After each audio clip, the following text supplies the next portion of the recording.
Y vamos a hablar de economía, sí, con nuestro asesor financiero, claro, el que nos ve todas las platas y todas estas cosas, sí, la economía, lo que nos cuenta, qué hacemos, qué no hacemos con el dólar, ahorramos, no ahorramos, compramos, no compramos. Arturo Kurz lo tenemos a esta hora nuevamente aquí en el Capuchino Media Mañana. Arturo, ¿cómo estás? ¿Me escuchas bien? Buen día. Hola Rodrigo, sí, te escucho excelente, muy bien. Pareciera que no estás en Puerto Natales, sino que estás mucho más cerca. Así que súper. Bueno, ¿cómo estamos, Arturo? ¿Cómo está? Hace rato que nos charlamos. ¿Cómo va nuestra economía? ¿Cómo van nuestros números? ¿Cómo va Chilito? Sí, yo quisiera partir con algo positivo. A ver, vamos. En general, leemos la prensa todos los días y vemos muchas cosas negativas. Yo quisiera partir con algo positivo y es la evolución de la inflación. Evolución de la inflación. ¿Ya? De la inflación en Chile. Ya, sí. Y después vamos a también a complementar con un dato que se acaba de publicar de la inflación norteamericana, que es muy importante para la expectativa hacia adelante. A ver. Entonces, lo medular es que en diciembre del año 2022 teníamos una inflación anualizada de un 14% en Chile. Ya. ¿De acuerdo?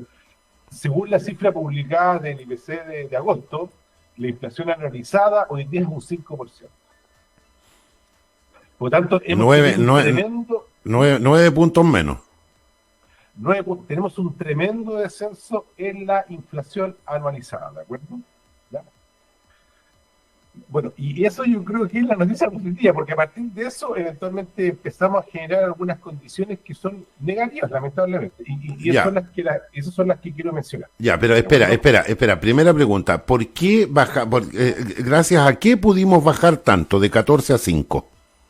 No, básicamente acá hay dos cosas. Uno es la estacionalidad de los precios. Cuando yo tengo mucha inflación, significa que la base de comparación es muy alta, y cuando yo tengo, indudablemente que la inflación comienza a bajar por el estímulo, por el retiro del estímulo monetario que hace el Banco Central al subir la tasa de interés. Eso es indudable. O sea, el costo del crédito aumentó de forma considerable en los últimos 2 años. Producto de eso, la demanda se empieza a restringir, ¿de acuerdo? Y al haber menor demanda, yo consumo menos y por lo tanto el nivel de precios se empieza a ajustar. Ese es un efecto interno, ¿de acuerdo? Sí. El segundo efecto que hace que la inflación caiga, bueno, obviamente que está el importante descenso que tuvimos con respecto a todo lo que es el costo de transporte.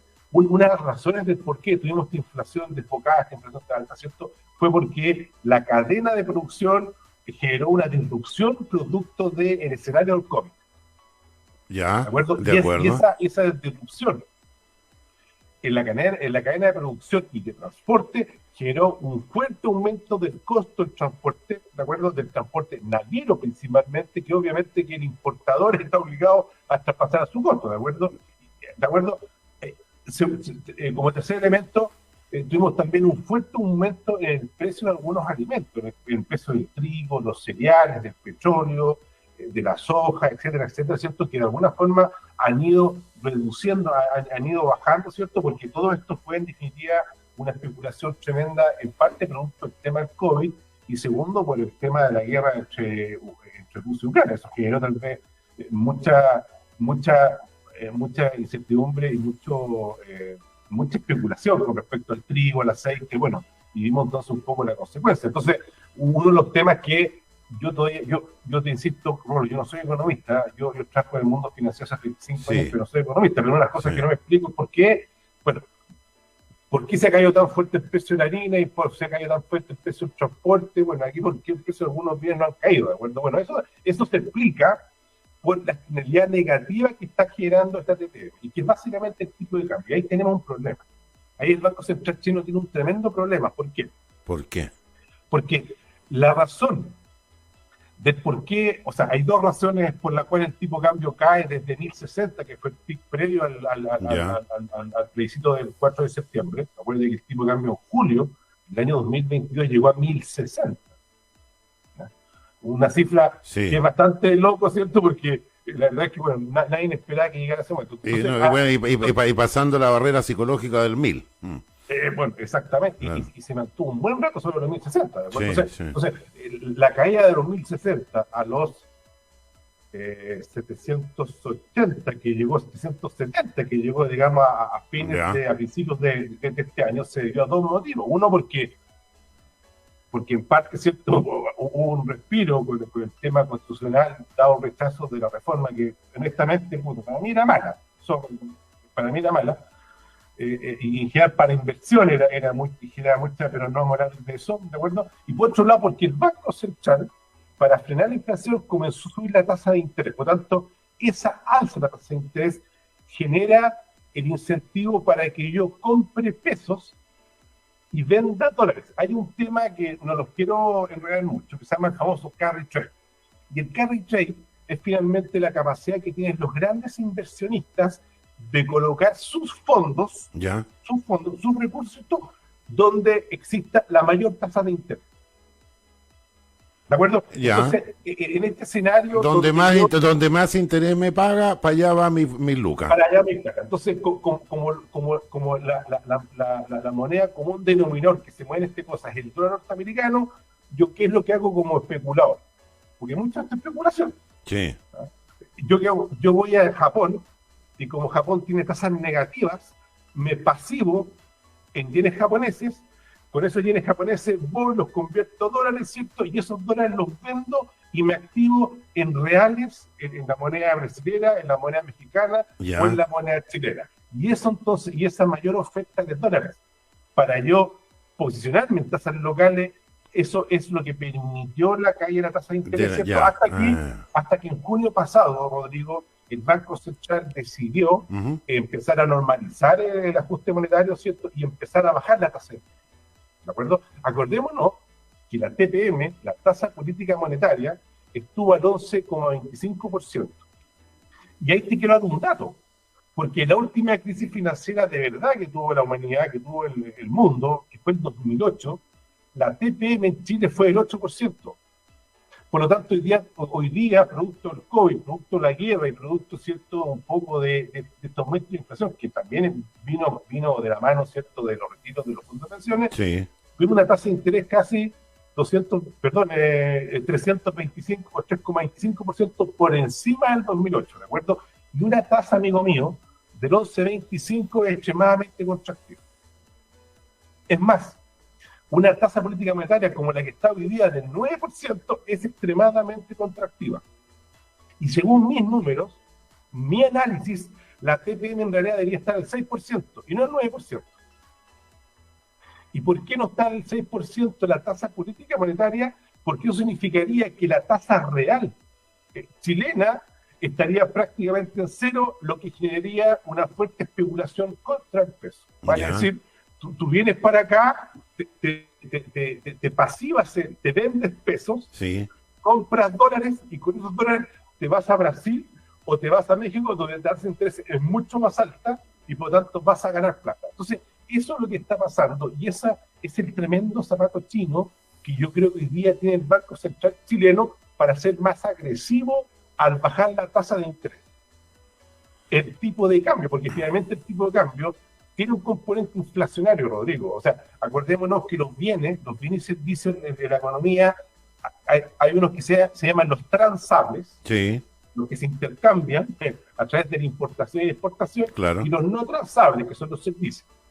¿Estamos de acuerdo? Entonces, todo el componente de transables tiene un componente de tipo de cambio, por lo tanto, claro, si sube el precio del dólar, obviamente que eso genera que esos bienes valgan más y por lo tanto genera inflación. Una inflación, Claro, por eso entonces que hoy día el Banco Central, Rodrigo, a juicio mío, tiene un tremendo problema porque está en la siguiente disyuntiva. O bajo la tasa de interés o me sube el dólar. ¿Qué harías tú? Es que eso me lleva a la siguiente pregunta, Rodrigo. ¿Cuál es el real problema que tiene este país? ¿Es efectivamente el real problema de la economía de Chile un problema de tasa de interés? ¿O es un problema con respecto a que la institucionalidad se está cayendo a pedazos? Ese es el gran problema. El gran problema que hoy día tiene en Chile, lamentablemente, ¿cierto?, es que la credibilidad que tiene, los incentivos que tiene para atraer inversión, hoy día prácticamente no existen, son nulos. son Porque, números porque, porque, honestamente, ¿cierto? porque habiendo una incertidumbre con un segundo proceso constitucional y todo ese tipo de cosas, ningún inversionista mira con buenos ojos todavía al país, están a la guaite, como se dice. Es que no es solamente el tema constitucional, Rodrigo, o sea, son muchas cosas que van primero que nada, la reforma tributaria de Bachelet destruyó todo lo que es el incentivos al ahorro Ya, y a la inversión, ¿de acuerdo? Después de eso, tú tienes hoy día una institucionalidad, ¿cierto?, que tiene una, ¿cómo se llama esta palabra? Es el trámite, la tramitología ya. hoy día de concretar un proyecto de inversión tiene demasiadas trabas. Hoy día Chile se Sigue está siendo muy, poniendo más. muy burocrático. No, viejo, somos un país que no autoimponemos normas que en otros países no existen y por lo tanto entonces la posibilidad de que se aprueben proyectos de inversión es menor y ustedes lo están viendo en carne propia. Magallanes lo está viendo en carne propia, lamentablemente, con todo lo que desarrollo del hidrógeno verde. Hay proyectos que han sido retirados de la carpeta de inversión en Magallanes para ser implementados en Brasil. O sea, Brasil tiene condiciones más favorables para la inversión en hidrógeno verde que Magallanes y nos estamos dejando pasar una oportunidad que es tremenda. Pero eso, pero ¿a qué se debe, Arturo? ¿A que queremos ser más papistas que el Papa? ¿Que queremos actuar muy, muy, muy sobreseguro? ¿Por qué eso en Chile? Yo creo que, mira, siempre creo que hay intereses por parte de de estas instituciones que resguardan el patrimonio cierto ecológico o que guardan relación Ya, cierto con el con medio el ambiente y cierto, todo con aquello. el medio Bueno, ambiente. ya. Yo creo que hay intereses tal vez que no están bien puestos y yo creo que hay gente que no entiende que hay un equilibrio indudablemente entre el desarrollo económico, ¿cierto? Y la protección del medio ambiente, pero esa protección del medio ambiente se lleva un límite que es impracticable o que en definitiva desincentiva la inversión de los capitales. Y entiendo que en el caso de Arturo, lo que pasa es que uno desde el otro lado, desde la mirada del frente, digamos, el ecologista, el ambientalista o el que mira más desde ese lado dice, si uno no se opone, pasa con la industria de la salmonera, dice uno no se opone a la industria, ¿cómo te vas a oponer al crecimiento, al desarrollo y al empleo? Pero tampoco podemos estar haciendo tierra, o sea, haciendo trizas, digamos, nuestros recursos, la naturaleza. Entonces ahí es donde se pide una cuestión equilibrada. En el caso del hidrógeno verde, las industrias que están todavía en tramitaciones porque ellos mismos retiraron su estudio de impacto ambiental, porque entendían que había que mejorarlo, o por lo mismo que estás diciendo tú, que quizás se le pusieron muchas más condiciones que se les ponen en otros países. Claro, y eso está el riesgo, como dices, de que las empresas o los inversionistas sigan adelante con sus proyectos acá o simplemente agarren las pilchas y se vayan para otro lado. Entonces, ¿cómo hacer que ese equilibrio, que esa balanza mantenga un equilibrio sustentado ¿me entiendes, no? te entiendo tremendamente claro y yo con respecto al tema de las salmoneras también tendría mis reparos. O sea, sobre todo que hay un tema de Porque hay un ejemplo de lo hay que un pasó además. hay un tema de control. Hay un tema de control y un tema Ah, de supervisión, ¿cierto? Obviamente que la continuación que puede hacer la salmonera, ¿cierto? Sobre el medio ambiente, sobre la parte acuífera puede ser, no conozco el tema y no me quiero meter en el tema, ¿de acuerdo? Para mí es un tema más sensible, pero para mí el tema del hidrógeno verde, Rodrigo, mm. sabiendo las condiciones estratégicas que tiene Magallanes con respecto a la producción y a la distribución, si aquí no es el tema ni solamente la producción. Si el 100% de la producción de hidrógeno verde que se debería hacer en Magallanes tiene que ser destinada a la exportación. Y el 100% de la producción de hidrógeno verde que se haga en Antofagasta tiene que ser dedicada a la minería, Ya, pero pero Arturo, cuando tú dices que tiene que ser dedicada a la exportación el 100%, ¿y qué nos queda a los magallánicos? no, pues que por eso te digo que tú tienes que saber distribuir las cosas, pues, tú tienes que ser un poco más inteligente, porque al final, si Magallanes tiene, si hoy día tú ves que Europa tiene un problema gigantesco y que Alemania tiene un tremendo problema por el tema cierto energético, donde la producción industrial alemana está cayendo de forma estrepitosa, Sí. debido a que las empresas alemanas están saliendo de Alemania por un tema de energético. Oye, la producción de hidrógeno verde manda a Europa, ¿cierto? Y la producción de Chile la genera ahí en el norte, pues viejo, ¿qué sentido tiene generar producción de hidrógeno verde en Magallanes, en Punta Arenas, siendo que tenés que llevarla al norte. Producen al norte mejor, pues viejo. Ya, pero en el norte las condiciones que se necesitan fundamentales para la producción de hidrógeno verde no son las mismas que acá. Partamos por el viento. No, pero sí, pero digo que sí. Pero sí, a ver, ¿cuál es el concepto de hidrógeno verde? Acuérdate que hay tres tipos de hidrógeno. Sí, perdón, ¿ya? El negro, el gris y el verde. Y el verde es aquel que se produce con energías renovables.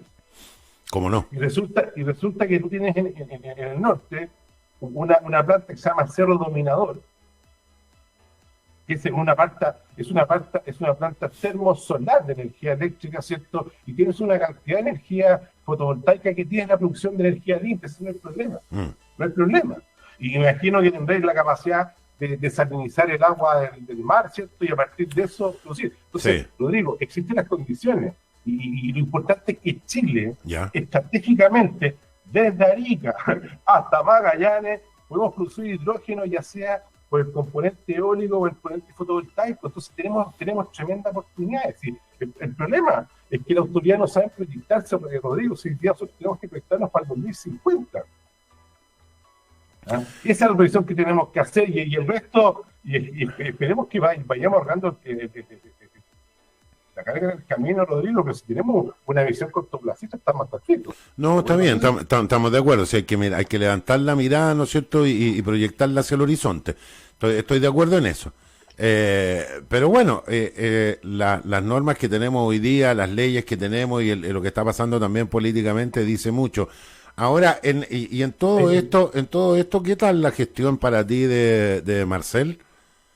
Mira, antes un poco de entrar en la parte tal vez más buena, hay una proyección que decía que para el año 2050 Magallanes iba a contratar 100.000 personas en el negocio de hidrógeno verde. Rodrigo, 100.000 personas.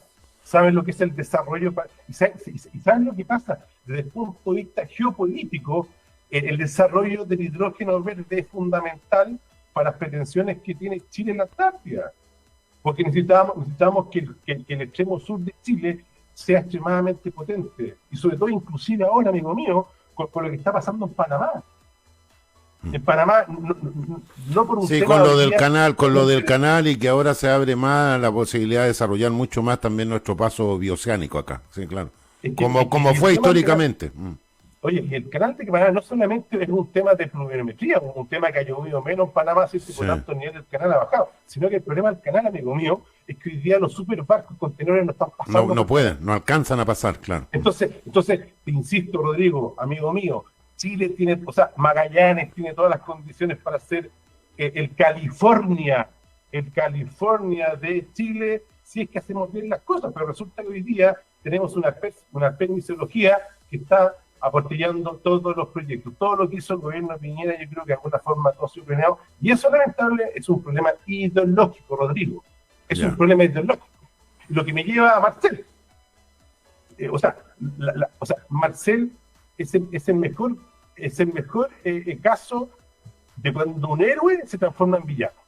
Miércoles, ¿ya? ¿Cómo así? Porque el desempeño de Mario Marcel bajo el Banco Central fue extraordinario. O sea, todos los que estamos metidos en este cuento del mercado capital, se lo reconocen. La economía, aplaudíamos la gestión de Marcel durante la pandemia, una capacidad, viejo, de hacer cosas, de hacer mil cosas, ¿de acuerdo? Pero resulta que hoy día, en el Ministerio de Hacienda, Marcel, lamentablemente, está generando condiciones, ¿cierto?, para que el déficit fiscal aumente de forma progresiva, porque está haciendo los cálculos malos, se están equivocando en los cálculos. ¿Cómo es posible que este señor esté proyectando un crecimiento del país del 2% para el 2024, circunstancia que prácticamente, hoy día ningún economista,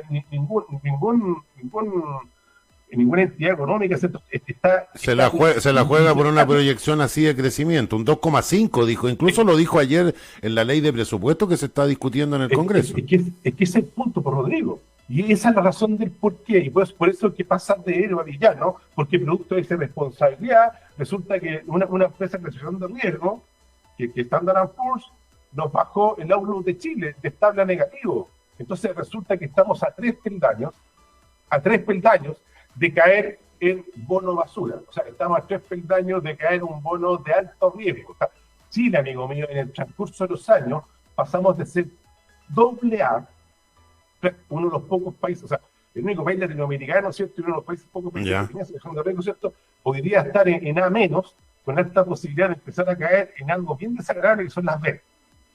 Y tú hasta triple B, viejo, te la salvaste, pero bajo triple B menos, ¿cierto? Ya eres bono basura, y ahí entonces tu costo de financiamiento empieza a aumentar. Miremos el caso peruano. Peruano tiene triple B, nosotros somos a menos, por tanto, Perú tiene 2 notches menos que nosotros. Está 2 escalones menos con respecto a la capacidad de pago de su deuda, y resulta que en términos equivalentes, el bono peruano está a 1,5% sobre el bono chileno. Por tanto, si seguimos empeorando, entonces, ¿cuál es el punto?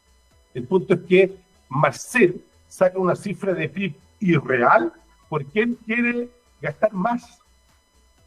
¿De acuerdo? Él quiere gastar más, y para poder gastar más, ¿cierto? Él tiene que decir entonces que el crecimiento del producto va a generar un mayor ingreso para el fisco, y por tanto el déficit va a ser menor. Y ahí se equivoca, dices tú. O sea, es que no solamente eso, porque, mira, yo creo que ¿cuál es el problema? Lamentablemente, el gran problema del presidente Boric. Yo creo que el gran problema es que la ideología lo está condenando, y la ideología que tiene la extrema izquierda es que ellos no creen en la inversión privada, y menos creen en la inversión privada extranjera. Por lo tanto, nos están dando las condiciones, Rodrigo, para que entre inversión extranjera, y si no entra inversión extranjera, amigo mío, no hay crecimiento, no entran dólares, hay una escasez de dólares tremenda, no hay dólares, amigo. Y por eso entonces el tipo de cambio está por acá. ¿Y tú lo ves muy secuestrado en esa ideología el presidente? Sí, totalmente, totalmente. Es que yo no sé, bueno, es un tema extremadamente complicado opinar con respecto a esto. Yo prefiero opinar más bien de economía que de política, ¿de acuerdo? Pero sí, yo creo que él está súper complicado, yo creo que él está metido, él tiene la convicción, lo muestra su actitud, sus declaraciones, su forma de ser. Él es un tipo, yo creo que él tiene un pensamiento más bien, yo creo que él es más bien comunista, él está lejos de ser un socialdemócrata, porque el socialdemócrata de alguna forma permite la interacción, ¿cierto?, del Estado y del privado, pero resulta que ellos quieren un sistema capitalista, y lo estamos viendo, amigo mío, en la diferencia que se produce a partir de la reacción de la Constitución. Si este texto constitucional lo que está haciendo es alejar de la posibilidad de un Estado totalitario, que es lo que en definitiva persigue la izquierda, ¿cierto? La izquierda quiere un Estado totalitario. Ellos quieren que el Estado sea el gran promotor y el gran desarrollador del país, ¿cierto? En circunstancias de que Chile, viejo, no somos absolutamente nada. Este país, viejo, la única gracia que tiene, ¿cierto?, durante los últimos 30 años fue su institucionalidad, ¿cierto?, que permitió la inversión. Pero si perdemos eso, ¿cuál es atractivo el país? Yo te diría que Chile fuera atractivo si ya estuviéramos capaces de producir, no sé, 2 o 3 millones de litros, o no tengo idea de producción, ¿cierto?, de hidrógeno, o sea, que tuviésemos algo que le pudiésemos compartir al mundo, que fuera solamente propio nuestro o con costos muy bajos. Y con el litio y el cobre no nos da. Hay un tema que es interesante con respecto al litio, porque tú sabes que, mira, ¿tú sabes cuál es el costo de producción de Soki por tonelada? $4.500. Es bajo, po. Y resulta que en alguna oportunidad el año pasado, en la locura del pic del litio, ¿sabes cuánto llegó el litio? Llegó a $90.000 a tonelada. Mira. Y producto de eso, claro, Soki le entregó un excedente al Estado chileno de $3.500 millones, ¿cierto? Que fue lo que salvó la situación el año pasado, ¿de acuerdo? Pero resulta que hoy día el precio del litio está en $20.000 a tonelada. Y de mi punto de vista, ojalá que estén $20.000 a tonelada, porque si Soki es capaz de los 4.500, obviamente que sigue ganando plata. Y por otro lado, la información que no tengo yo es a cuánto produce Bolivia y a cuánto produce Argentina. Pero si ellos producen por sobre $4.500, bueno, obviamente es cierto que los argentinos están condenados a poder producir, porque vamos a tener alguien más competitivo en Chile, pues ni qué decir los bolivianos, que entiendo que empezaron con la industria del litio. Morales empezó con eso, ¿cierto? Y eso no llegó a nada. O sea, entiendo que no sé si están produciendo los bolivianos litio. Entiendo que los argentinos tienen una idea mucho más importante de producir, pero también los argentinos están metidos en su elección presidencial el próximo domingo, y Y es también un tema bastante reservado. Oye, Entonces, espérate, y a propósito del litio, esto que se descubrió en Estados Unidos, ¿no es cierto? Que también tenían sus yacimientos y que no sé si les iba a alcanzar para toda la producción que ellos necesitan, pero que evidentemente podría ir en desmedro de estos otros países, incluidos nosotros, porque si ellos ya tienen el producto, bueno, comprarán menos nomás, pues. es que te insisto, lo digo, es un tema ideológico, porque resulta que al final del mandato de Piñera visitó concesiones de litio. Por cada uno le pagaron $200 millones. Y al séptimo año de producción, cada concesión le iba a entregar al Estado chileno el Ya, equivalente a $1.000 millones.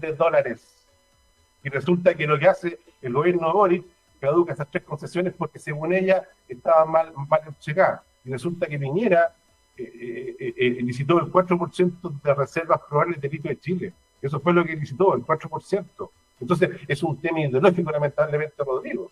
Es un tema ideológico y no vamos a avanzar en eso, lamentablemente. Y esa es la razón de por qué hemos visto, ¿cierto?, de que ha aumentado el desempleo y hay muchas otras temas interesantes que podríamos hablar, Rodrigo. Me gustaría hablar un poco tal vez del empleo informal, que también es un tema que es súper complicado. O sea, es otro elemento, digamos, que pero tal vez ponga otra oportunidad, pero en definitiva, yo creo que a partir de una ideología que no permite convivir al sector privado dentro del desarrollo, ¿cierto?, del agente alternativa del país, yo creo que hay un problema importante, un problema lógico, ¿cierto?, que está generando y no está pegando fuerte, porque hemos visto básicamente salida de capital en vez de entrar de capitales. ¿Mm? ¿De acuerdo? Así que bueno, en parte sí, en parte vamos a ver qué pasa con la propuesta constitucional que se vota el 17 de diciembre. Yo creo que ahí, bueno, yo creo que estoy por el apruebo. Creo que de alguna forma esa constitución nos permite volver al Chile 2010, en el sentido, ¿cierto?, de que se ordena un poco no sé si está viendo el tema, pero un poco te quiero llevar un poco a la reforma constitucional que se está aprobando, que se puede votar en 2000, en diciembre, y a el juicio mío, 17, sí. eso es una opinión muy personal. Creo que este borrador de constitución de alguna forma nos vuelve al Chile 2010, porque el gran problema de Chile que tiene es con respecto a su sistema político. La fragmentación del sistema político chileno, compadre, hace inviable la posibilidad de alcanzar acuerdos. Y a partir, ¿cierto?, del 2010, donde se empieza a fragmentar, donde permitimos, ¿cierto?, que un diputado contar solo el 1,5% entre el Congreso, ¿cierto? Yo creo que esa distorsión es la que de alguna forma nos tiene empantanados por un lado, ¿de acuerdo? El tema político, ¿cierto?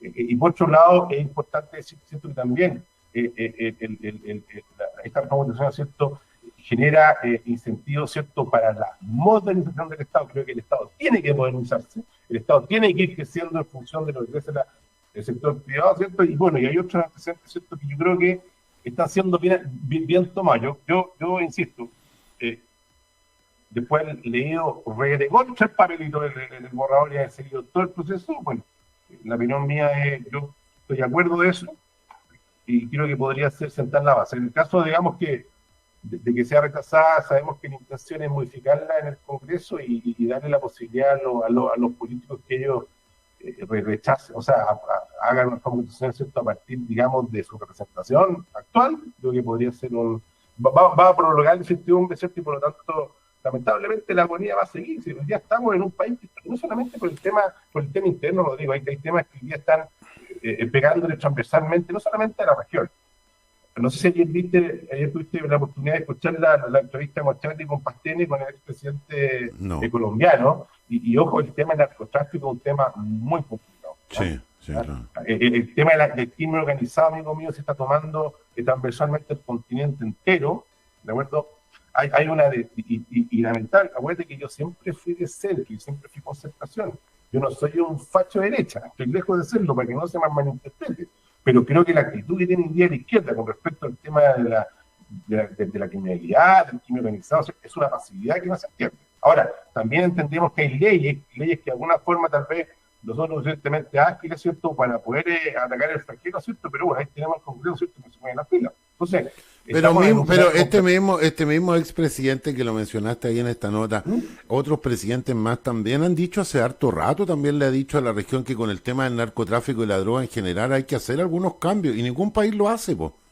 Lo único que uno podría decir así, o que cualquier vecino podría recordar, es lo que se intentó, lo que se hace también en Uruguay. Pero Chile no cambia en nada sus políticas represivas con el tema de la droga. Argentina tampoco, Colombia tampoco. Entonces, ¿cómo se puede esperar un cambio en esa conducta si la receta sigue siendo la misma, Arturo? O Mira, sea, ponle alguna injundia distinta, ponle alguna cosita distinta para que las cosas bueno, puedan ir cambiando. Po. Si no, nos vamos a llenar de sicarios, nos vamos a llenar de kilos de droga, ¿no es cierto?, por toda la frontera, más en un territorio y en una geografía como la que tiene Chile o la que tiene el cono sur americano, donde es muy permeable y entre comillas relativamente fácil poder hacerlo, con un pueblo también medio adormecido en muchas de estas cosas, que cae fácilmente también en este flagelo. Pero yo no veo ningún gobierno, no veo a nadie tratando de torcerle un poco la mano, po. mira, yo creo que hay dos formas de atacar el problema. O sea, hay una sola forma de atacar el problema. Lo mismo ocurre con el comercio ilegal. ¿Cuál crees que es la mejor forma de atacar el comercio ilegal? Claramente no es persiguiendo al vendedor ambulante, si ese gallo que está ahí porque la necesidad lo lleva a hacer eso. Si lo que tienes que atacar hoy día, ¿cierto?, son las bandas organizadas Que distribuyen todas estas claro, mercaderías, po.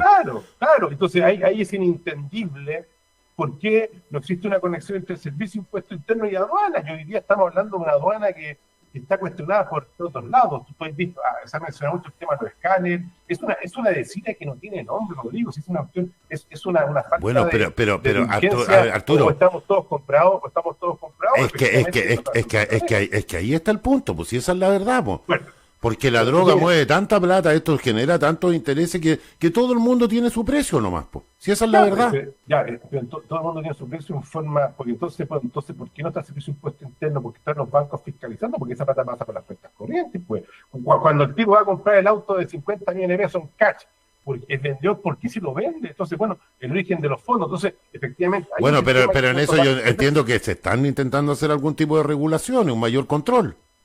Bueno, yo te insisto, yo creo que esto hay que partir indudablemente por un mayor control del impuesto interno, con el tema de aduana, con la policía marítima, etcétera, etcétera, ¿cierto? Porque el 80% de lo que se vende en Chile viene, o el 90% viene por el mar, por lo tanto, sí, hay un tema, ¿de acuerdo? Y con respecto al tema del narcotráfico, el que nos ha estado fallando, y lo dijo Pastrana ayer, es Estados Unidos. Porque, ¿cómo es posible que Estados Unidos, durante la década de los 80, tú sabes que de los 80 al 2020, Estados Unidos le pasó a Colombia 13.000 millones de dólares para atacar el narcotráfico? Y resulta que lo que decía Pastrana, que en el gobierno Pastrana logró bajar la superficie cultivable de coca hasta 60.000 hectáreas. Y resulta que ahora con Petro hay más de 300.000 hectáreas de coca plantada. Entonces, la única forma de atacar a los narcotraficantes es matando la producción. Y ahí es muy irresponsable Estados Unidos, porque resulta que hoy día Estados Unidos, producto de un problema que tiene por el petróleo, ¿cierto?, está dispuesto a negociar con Maduro, ¿cierto? El petróleo, ¿cierto?, circunstancia de que hoy día Maduro es un narco dictador. Lo decía el presidente de Colombia, el expresidente de Colombia. Bueno, todos sabemos cuál es el currículum de este señor. Entonces, al final, todos son intereses y lamentablemente aquí hubo unos grandes problemas, efectivamente, y creo que Estados Unidos no se ha preocupado lo suficientemente de Latinoamérica y producto de eso, ¿cierto?, que estamos viendo que hoy día China, Rusia, Irán están entrando en la región. Hoy día hay problemas extremadamente serios, Rodrigo. O sea, hoy día, si no somos capaces de atacarlo, en 15, 20 años más nos van a tener secuestrados y hasta aquí no llegamos, ¿verdad? Por eso ¿Qué debiera, te entiendo, qué debiera ser así en práctica bien chilense, Arturo, hoy día un emprendedor, una familia, es ahorrar, dolarizarse, la nueva familia, por ejemplo, es momento de tiempo de créditos hipotecarios, de ese tipo de cosas o no? ¿Qué recomendarías tú? Sí, bueno, mira, esa pregunta creo que nos la hizo un suscriptor, un radio auditor ¿Ya? de tu programa el año pasado. Yo le dije, mira, obviamente que la tasa del crédito hipotecario tendría que entrar acá si la inflación cae, pero resulta que efectivamente ha estado cayendo la inflación, pero las tasas internas no han estado cayendo. Y lamentablemente no está cayendo por dos motivos. Uno, el escenario interno que no sé, objetivamente lo digo. O sea, yo si viera el tema bueno, te diría que está bien la cosa, si yo no tengo problema en decir la verdad. Quiero ser objetivo frente a todas las cosas, pero no se está viendo bien la cosa, punto uno. Y el otro problema que tenemos, ¿cierto?, es que Estados Unidos ha seguido subiendo la tasa de interés, por lo tanto la tasa rectora, de alguna forma la tasa libre de riesgo, que es la tasa del bono norteamericano, sigue subiendo, producto que Estados Unidos sigue teniendo, o sea, igual ha controlado la inflación, pero el Banco Central norteamericano tiene un tremendo temor de que la inflación nuevamente se le suba. ¿Por qué? Porque hay un desequilibrio, amigo mío, en lo que es el porcentaje que representan los salarios con respecto al PIB. Según las estimaciones de algunos analistas, el nivel de salario en Estados Unidos tendría que subir alrededor de 4 puntos porcentuales con respecto del PIB para llegar a una igualdad con respecto de la representatividad que tienen los sindicatos en Estados Unidos. Ujú. ¿Y eso qué significa? Significa que en el corto plazo y medio plazo puede que sigamos teniendo presiones inflacionarias por el tema laboral. Lo que a mí me parece que es extraordinario, o sea, es malo que haya presiones inflacionarias por la parte laboral, pero por otro lado, yo creo que parte de la igualdad, parte, digamos, de alguna forma de bajar las canciones de las cosas, ¿cierto?, es mejorar la distribución del ingreso. Eso es fundamental. Si no somos capaces de avanzar en eso, tanto en Estados Unidos como en Chile, Ujú. la mecha del estallido va a seguir prendida siempre, Rodrigo. Bueno, si eso es claro. O sea, desde el momento en que el 80% de la riqueza que se genera en este país y que se distribuye a través de incentivos se la lleva a las élites, y el 20% de esa riqueza que genera el sector privado y que se entrega en incentivos se lo lleva el 20% de los empleados, vamos a estar metidos en un polvorín, porque nunca vamos a tener igualdad. Ese es el gran problema. El problema de la distribución. Yo creo que el gran problema Bueno, es la distribución de la riqueza del sector privado. El sector privado. El sector público está, yo creo que más que mejor pagado. ¿Ah? pero no así, Ya pero no vemos así que, el privado. Bueno, pero es que ese es uno de los puntos, digamos, el que no sabemos distribuir, no sabemos cortar nuestro queque, ¿no? bueno, yo en otra oportunidad, en otros programas te he dicho que hay una ley que está durmiendo en el Congreso, que es la Sí, reforma a la gratificación legal. sí. Y esa reforma a la gratificación legal genera un incentivo, ¿cierto?, para que una parte de lo que generan las empresas sea distribuido en los empleados. Y creo que esa es la forma, yo no sé por qué no lo Pero entienden. ninguna bancada lo mueve eso, nadie apura la Bueno, causa por bueno, ahí. bueno, y por esa razón, Rodrigo, hoy día eventualmente la derecha va a gobernar este país en el próximo ciclo, ¿cierto? Porque hoy día la prioridad del país, viejo, no es la igualdad, no es la igualdad de recursos. Hoy día la prioridad del país, compadre, ¿cuál es? Es la delincuencia. Esa es la prioridad del país. Es la inseguridad. Y está claro que la centro derecha ofrece una receta mucho mejor para solucionar ese problema que la izquierda, y por tanto el siguiente ciclo va a ser de la derecha, pero cuando arreglemos el problema de la inseguridad, que espero que lo arreglemos, ¿cierto?, nos vamos a encontrar, ¿cierto?, con el problema de la desigualdad, y ahí nuevamente ahí nuevamente se va a prender la mecha, ¿cierto?, de la inestabilidad, lamentablemente, y eso, y no es que yo lo quiera hacer de laborero, sino que hay un problema endémico que no hemos solucionado, y lo vemos en todo orden de cosas, Rodrigo. No solamente el empleado, el aseador, sino que en todo orden de cosas. En todo orden de profesional ejecutivo, ¿cierto? Donde obviamente, digamos, no hay una a juicio mío. Bueno, yo puedo que yo me esté equivocando indudablemente, no creo que esté tan equivocado, pero hay problemas que tenemos que ir solucionando, que bueno, que lamentablemente este contexto lo ha ido perdiendo y hemos llegado a un escenario, ¿cierto?, donde tenemos que solucionar otros problemas, como el que digo yo. Te entiendo. Y bueno. Arturo Kurz hasta ahora en el Capuchino Media Mañana, en esta charla que reanudamos para ir dialogando, conociendo un poco, además de la experiencia de Arturo en todo estos temas financieros, la mirada que nos interesa compartir. Bueno, vamos a ir viendo, hay varias cosas que quedan ideológica y políticamente, lo del proceso, como dices tú, del 17 de diciembre. algo tendrá que decir, algo pasará con eso también. Y bueno, vamos a ver, está en discusión la ley de presupuesto en este minuto en el Congreso, comenzó en el día de ayer. Ojo con todas estas cosas que van a ir pasando, que bueno, las iremos observando y seguramente pidiendo tu opinión también, Arturo, en algunos otros futuros capuchinos. Feliz, pues, Rodrigo, encantado de estar con usted y comunicarle un poco a tu audiencia Eso lo que es. está pasando y siempre con objetividad, nunca con, nunca con ideologización. ¿Eh? No, eso no, para mí no. No. ¿Mm? Eso lo valoramos y así también lo valora nuestra audiencia. Muchas gracias, Arturo. A ti, Gracias. Rodrigo, cariño entonces a todos.